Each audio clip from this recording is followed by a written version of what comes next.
여기 묵상 간증 조급함과 절망 속에서입니다. 30년 가까이 근무하던 증권 관련 회사에서 퇴직한 후 그동안 알고 지내던 모 대학 교수로부터 사업을 하자는 제안을 받았습니다. 이에 저는 제2의 인생을 꿈꾸며 그와 공동 창업을 했습니다. 하지만 사업 진행 중 여러 문제와 대표와의 의견 충돌로 결국 회사를 나오게 되었습니다. 저는 개업 예배도 드리고 기도하며 시작한 사업인데 왜 망하게 되었을까 선뜻 이해되지 않았습니다. 그러나 이 사건 이후 말씀을 묵상하면서 내 힘으로 뭐든지 할 수 있다는 교만이 있음을 보게 되었습니다. 또 겉으로 아닌 척하면서 속으론 물질을 탐하는 저의 악함도 발견할 수 있었습니다. 그동안 전 하나님을 온전히 의지하지 못하여 돈이 없다는 핑계로 노후에 대한 불안감에 사로잡혀 살았습니다. 그러다 보니 조급한 마음에 내 힘으로 무언가 이뤄보려고 했고 하나님과 공동체에 묻지 않고 돈과 성공을 좇았습니다. 이렇게 저의 질긴 물질 우상에 죄가 있음을 깨닫게 되니 회개도 할 수 있었습니다. 하지만 한편으로는 난 물질 우상을 버릴 위인이 못 된다는 절망적인 생각과 함께 정죄감과 두려움이 엄습하기도 했습니다. 이렇듯 저는 되었다함이 없는 연약한 죄인입니다. 하지만 하나님이 이런 저를 죄로부터 구별하여 거룩하게 하시려고 고난을 허락하신다고 하니 위로가 됩니다. 또한 예수 그리스도를 통해 하나님 앞에 나아갈 수 있다는 사실을 상기시켜 주시고 하나님의 온전한 사랑으로 두려움을 통과할 수 있다고 해주시니 감사합니다. 이젠 하나님이 주신 오늘을 선물로 여기며 내 힘으로 무엇이든 할 수 있다는 교만과 뿌리 깊은 물질 우상을 매일매일 그리스도의 보혈로 씻어내기를 기도합니다. 나의 날이 주의 손에 달려 있음을 알고 주님이 정해주신 경계 안에서 하루하루 구원을 위해 살아내기를 소망합니다. 적용하기입니다. 투자 권유나 사업 제안을 받을 때 조급한 마음으로 서두르지 않고 공동체에 먼저 물어보겠습니다. 천년이 지나간 어제 같으며 밤의 한순간 같을 뿐이라는 하나님의 시간을 기억하며 매주 수요 예배에 빠지지 않겠습니다.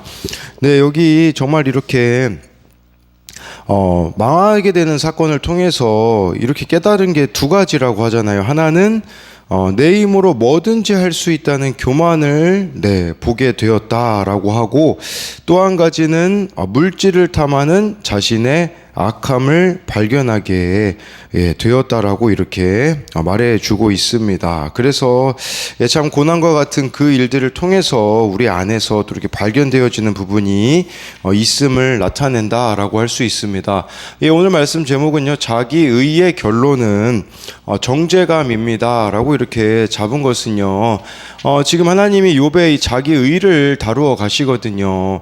그러다 보니까요, 자기의가 강한 사람일수록 자기 모습이 안 보이거든요. 내 죄가 안 보이죠. 그러다 보니까 나를 정죄하기도 하고 다른 이를 정죄하기도 한다라는 것을 볼 수가 있는데, 오늘 말씀에는 이 정죄감에 빠져 있는 이런 욥의 모습이 나타나 있습니다. 25절 26절을 보면요, 나의 날이 경주자보다 빨리 사라져 버리니 복을 볼 수 없구나.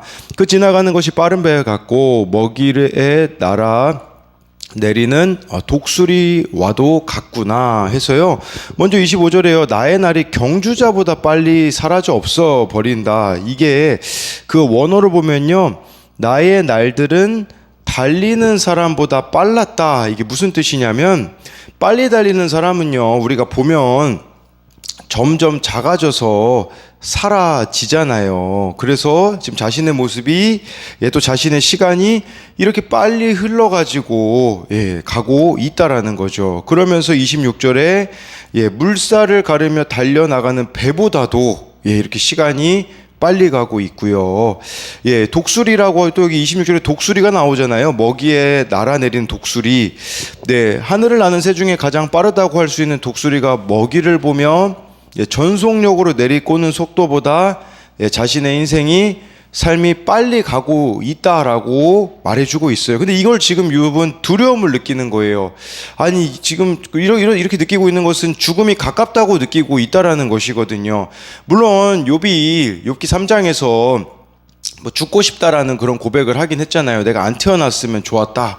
근데 여기서는요, 느끼는 것은 지금 죽고 싶다라는 의미보다도 죽음이 가까운데 두려운 거예요. 뭐가 두려운가? 그것은 자기 삶이 해석이 안 되는 상태로 죽을까봐 두려운 겁니다. 그러니까 내가 지금 고난이 있는데 이게 왜 이 고난이 왔는가를 답은 알고는 죽어야 되겠는데, 근데 이 문제가 해결되어지지 않고 시간만 빨리 흐른다라고 느끼고 있기 때문에 거기서부터 오는 두려움이에요. 그러니까 죽음 자체를 두려워하기보다는 해결되지 못한 문제를 남겨두고 죽어야 하는 것을 두려워하고 있는 것이라고 볼 수가 있는 것이에요. 참 이렇게 빨리 회복되고 빨리 문제가 이렇게 해결되었으면 하는 그런 조급한 마음이 있는 거죠.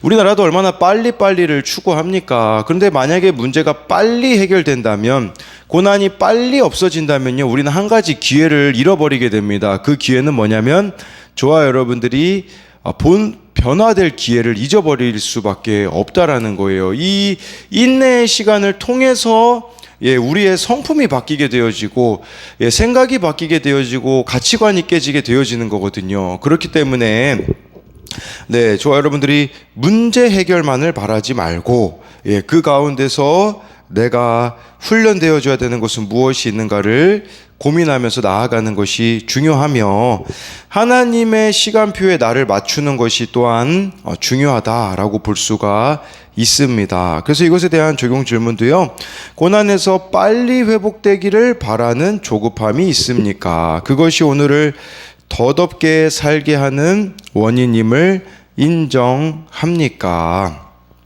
27절, 28절에요. 가령 내가 말하기를 내 불병을 잊고 얼굴빛을 고쳐 즐거운 모양을 하자 할지라도 내 모든 고통을 두려워하오니 주께서 나를 죄 없다고 여기지 않으실 줄을 아나이다. 욥이요, 지금 너무 고통스러우니까요, 막 노력해 보는 거예요. 얼굴빛을 한번 고쳐보자. 우리로 말하자면 긍정적인 생각을 하자. 우리 예전에 유명했던 책 중에 긍정의 힘이 있었잖아요. 그렇지만 우리 무슨 예수님 믿는 게 긍정의 힘은 아니죠. 그것은 그런데 나름 노력을 해보는 거예요. 나 이거 지금 너무 힘든데 한번 얼굴도 밝게 해보고 한번 어떻게 하면 행복할 수 있을지도 좀 고민해보고 시도해보자. 그랬는데요, 그렇게 시도를 해도 소용이 없다라는 것을 28절에 보면 깨닫는 거예요. 욥이요, 이게 다 실패하는 거죠. 왜냐하면 자기가 느끼기에는 하나님이 자기를 바라보고 있는 이 싸늘한 시선은 내가 아무리 노력해도 변하는 것 같지 않다라고 느껴지기 때문에 이렇게 말하는 것이죠. 이렇게 믿음이 아니라 성품으로 고난을 참으려고 하잖아요. 그러면 터질 일밖에 없다라는 것을 기억해야 된다라는 것이에요. 이때 또 저와 여러분들에게 피해야 되는 게 있어요. 예수님이 쓸개탄 포도주를 드시지 않으셨잖아요. 십자가에서, 그 십자가 고난 가운데요. 신포도주는 드셨어요. 신포도주는, 근데 그 쓸개탄 포도주, 이것은 마취 효과가 있거든요. 저와 여러분들이 이 고통을 잊기 위해 마취 효과가 있는 그런 행복들을 추구하는 것은 무엇이 있는가도 돌아봐야 된다라는 것이에요. 그것은 일시적인 방편이지 근본적인 문제 해결은 될 수 없다라는 것을 기억해야 돼요. 그렇기 때문에 사람들은 막 고통을 잊고자, 두려움을 잊고자 행복을 붙잡으려고 하거든요. 그런데 하나님을 잊은 채 붙잡는 그 행복은요, 또 하나의 우상숭배가 될 수밖에 없다라는 것을 아셔야 합니다. 그래서 이것에 대한 적용 질문은요, 긍정의 힘이 아닌 말씀의 힘을 경험해 본 적이 있습니까? 믿음이 아닌 성품으로 얼굴빛을 고치면서 즐겁게 살려고만 하지는 않습니까? 이게 어떻게 보면 회피가 될 수 있을 것 같아요. 그러니까 안 괜찮은데 그냥 괜찮은 척 하면서 살아가려고 하고 있지는 않는가를 묻고 있는 것입니다. 29절에요. 내가 정죄하심을 당할진대 어찌 헛되이 수고하리이까. 지금 욥이 정죄감에 빠져 있다라는 것을 말해주고 있어요. 그러니까 결말을 자기가 뻔히 안다고 생각하니까 뭐 여러 가지 시도해 보는 게 결국은 헛되이 수고하는 것이라고 느끼는 것이죠. 자기 의가 강한 사람일수록 느끼는 것이 바로 정죄감이라는 거예요. 정죄감이 사실 고난 가운데 우리를 가장 힘들게 하잖아요. 스스로 깨끗하게 하는 이 자기의가 많은 사람은 자기 죄를 못 보기 때문에 나도 정죄하고 남도 정죄합니다. 하나님은 단지 죄 때문에만 고난을 허락하시지는 않아요. 하나님이 우리에게 고난을 허락하시는 근본적인 이유는 죄로부터 구별하여 거룩하게 하시려는 것임을 알아야 한다라는 것이에요. 전 또 그런 생각도 들어요. 자기 의라고도 했지만 자기 애가 강한 사람도 정죄감에 빠질 때가 많다라는 생각을 하게 되어져요. 그래서 이것에 대한 적용 질문은요. 나를 힘들게 하는 정죄감은 무엇입니까? 네, 30절, 31절 말씀을 보면요. 내가 눈 녹은 물로 몸을 씻고 잿물로 손을 깨끗하게 할지라도 주께서 나를 개천에 빠지게 하시리니 내 옷이라도 나를 싫어하리이다 라고 말씀해 주고 있어요. 욥이 깨끗해 보려고 노력을 나름 했어요. 이 눈 녹은 물이라는 것은 그 당시 사람들이 생각하기에는 가장 깨끗한 물로 여겨졌다고 해요. 아무리 깨끗한 물로 몸을 씻어도 안 되고 이 잿물로 손을 깨끗이 씻는다고 할지라도 다시 하나님이 31절에 보니까 개천에 빠지게 하셨대요. 이 개천을 또 구덩이로 번역하기도 하더라고요. 그러니까 아무리 깨끗하게 해도 하나님이 개천 구덩이에 빠지게 하시니까 이 노력이 허사가 되는 것을 볼 수 있는 거죠. 점점 깨달아가고 있는 거예요. 욥이 뭘 깨닫냐? 나의 의로는 하나님께 도달할 수 없는 거구나. 그걸 지금 깨닫고 있는 것이죠. 그래서 심지어 욥은 자기 옷이라도 다시 더러워진 자기 몸을 싫어할 수밖에 없다고 비유적으로 말하는 거예요. 그러니까 자신의 모든 시도가 하나님 앞에서 지속적으로 무력화되고 있다라고 말하고 있는 것입니다.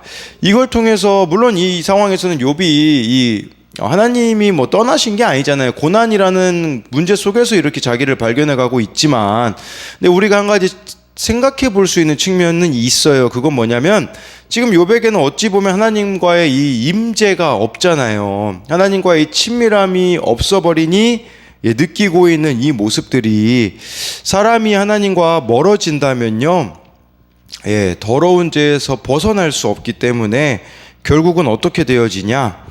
무가치한 존재가 될 수밖에 없다고 느낄 수밖에 없다라는 것을 기억해야 된다라는 것이에요. 그래서 이것에 대한 적용도요. 내가 하나님의 은혜로 죄를 씻어 깨끗하게 된 것은 잊은 채 아직 그러지 못한 지체를 정죄하고 있지는 않습니까? 우리가 스스로 깨끗하게 된 게 아니거든요. 하나님의 은혜로 예수님의 십자가 보혈로 깨끗하게 된 것인데, 근데 우리가 그것을 이제 잊어버린 채 다른 사람에 대하여서 아직 깨끗하지 못하다라고 느껴지는 지체를 정죄하고 있지는 않냐라는 거죠. 억울한 일을 당하면 나 스스로의 의로움을 증명하려고 했습니까? 하나님이 그 일을 끝내주실 때까지 기다립니까? 네, 32절, 33절을 보면요. 하나님은 나처럼 사람이 아니신즉 내가 그에게 대답할 수 없으며 함께 들어가 재판을 할 수도 없고 우리 사이에 손을 얹을 판결자도 없구나. 네, 이렇게 말해주고 있어요. 이것은요, 욥이 어떻게 해서든지 하나님으로부터 이 무죄를 확인받고 싶은 거예요. 아니면은 자신이 당한 고난의 이유에 대하여서 해명을 듣고 싶어서 하나님을 상대로 소송을 제기해야겠다. 근데요, 이렇게 소송을 제기해야겠다, 나의 이 무죄를 증명해달라, 나의 이 고난의 이유를 얘기해달라라고 재판을 열고 싶지만, 근데 또 다른 문제가 발생하죠. 하나님을 상대로 재판에 참여한다면 판결자가 없구나. 33절에 나와 있잖아요. 판결 내려줄 대상이 없는 거예요. 하나님하고 내가 이 재판석에 서는데 누가 판결을 내려줍니까? 지금 이 모습을 보면요, 욥에겐 두 가지 마음이 든다고 할 수 있어요. 하나는 하나님에 대한 원망과 불신의 마음이 드는 것이고요. 다른 한 가지 마음은요, 변호해 주세요, 이 마음인 거죠. 지금 제 상황도 하나님이 판결자가 되어주셔서 변호해 달라고 외치는 거라고 볼 수가 있어요. 그래서 끝까지 하나님을 향한 이 최종적 믿음과 신뢰를 욥은 버리지 않았습니다. 그렇게 하나님을 향해 대화를 계속해서 시도하고 욥이 탄식하고 있는 것이죠. 예전에도 말씀드렸지만 탄식은요, 불신앙의 표현이 아닙니다. 하나님을 믿고 의지하는 이들이 끝까지 하나님을 포기하지 않고 붙잡고 있으면서 궁극적으로 하나님의 개입과 문제 해결을 확신하는 믿음의 표현이라고 할 수가 있어요. 욥이 늘 예전에는요, 그 고난 당하기 전에 자녀들도 죄 지었을까봐 번제도 막 드렸잖아요. 번제도 드리고 자신을 정결케 했던 행위로는 하나님께 나아갈 수 없다라는 것을 드디어 깨닫습니다. 판결자가 필요하다. 다른 말로 말하면 무슨 말이겠습니까? 중보자가 필요하다, 이 의미가 될 수 있어요. 저와 여러분들에게도 아무리 나의 노력, 나의 의로는 절대 하나님께 도달할 수 없어요. 도달할 수 있는 유일한 길은 예수 그리스도라는 것이죠. 우리의 중보자 되시는 예수 그리스도가 없이는 우리는 하나님께 나아갈 수 없어요. 그래서 요한복음에서 예수님이 내가 곧 길이요 진리요 생명이라고 하시는 것이겠죠. 그래서 이것에 대한 적용은요, 내 주변에 계속되는 고난으로 절망에 빠진 지체가 있습니까? 그에게 복음을 전하는 중재자 역할을 잘하고 있습니까? 힘든 일이 생기면 하나님께 말하기를 두려워하지는 않습니까? 그래서 내 편이 되어줄 다른 누군가를 찾아 헤매지는 않습니까? 34, 35절에 보면요, 주께서 그의 막대기를 내게서 떠나게 하시고 그의 위엄이 나를 두렵게 하지 아니하시기를 원하노라. 그리하시면 내가 두려움 없이 말하리라. 나는 본래 그렇게 할 수 있는 자가 아니니라 라고 말해주고 있어요. 욥은 하나님과 소송을 벌이고 싶어 합니다. 만약에 하나님이 자신의 막대기를 내게서 떠나게 하시면 그렇게 해보겠다라는 말이에요. 여기서 이 막대기라는 것은요, 하나님의 권능과 힘을 가리키거든요. 그러니까 하나님의 권능과 힘으로 나를 위협하지 않으시면 제가 한번 하나님 앞에 두려움 없이 말할 수 있겠습니다. 그게 바로 34절이라고 할 수가 있는 것이죠. 욥에게 하나님과의 재판은 불공정한 재판이잖아요. 그럼에도 욥은 하나님께 하소연이라도 하고 싶은 거예요. 네. 그래서 욥이 이제 그렇게 말하면서 35절에 그리하시면 내가 두려움 없이 말하리라. 나는 본래 그렇게 할 수 있는 자가 아니니라. 나는 본래 그렇게 할 수 있는 자가 아니라는 것은 욥이 깨달은 거죠. 뭘 깨달았냐? 내가 할 수 있는 게 아무것도 없다라는 것을 깨달았다라는 것이에요. 고난 가운데 우리가 여러 가지 이유의 고난이 있겠죠. 죄로 인한 고난도 있을 것이고요. 훈련을 통한 그런 연단의 고난도 있을 것이고, 다양한 이유가 있겠죠. 그런데 고난 가운데 우리가 하나님 앞에 드릴 수 있는 최고의 고백은 내가 할 수 있는 것이 아무것도 없습니다 라는 고백이에요. 이 고백은요, 다른 의미로 보자면 이런 의미예요. 내 삶에 예수님이 필요합니다. 이걸 깨닫는 게 고난의 이유와 목적이 아니겠습니까? 나의 힘으로는 하나님 앞에 도무지 도달할 수 없기 때문에 중보자이신 예수님이 필요합니다 라고 하면서 저와 여러분들이 예수님의 의를 힘입어서 하나님 앞에 나아가는 것을 배우는 것이 고난이 아니겠습니까? 그렇게 내가 할 수 있는 것이 없다라고 여겨지는 그 순간부터 우리들의 삶은 어떻게 되겠습니까? 다른 인생들을 바라볼 때에 달라지지 않겠습니까? 그래서 나의 의로 가득 찼기 때문에 수많은 사람들을 정죄했던 인생이 이제는 다른 사람들을 끌어안아주는 인생이 될 수가 있다라는 것이죠. 그래서 이것에 대한 적용 질문으로는요, 내가 할 수 있는 게 아무것도 없는 것은 무엇입니까? 이것은 무슨 말이냐면, 저와 여러분들이 손댈 수 없는, 내가 해결할 수 없는 지금 내가 겪고 있는 문제는 무엇이 있느냐라는 것이에요. 이것은 나의 힘으로 할 수 없기 때문에 저와 여러분들이 하나님의 도우심을 구해야 된다는 의미가 될 수 있습니다. 그렇기 때문에요, 정말 오늘 이 말씀을 통하여서 나의 열심, 나의 의, 나의 어떠함으로 인하여서 크게 느끼고 있는 정죄감을 벗어버리시고 저와 여러분들이 그 고난 가운데 십자가를 붙잡는 자가 되어서 문제들로부터 어려움으로부터 자유케 되어지는 일들이 일어나기를 소망합니다.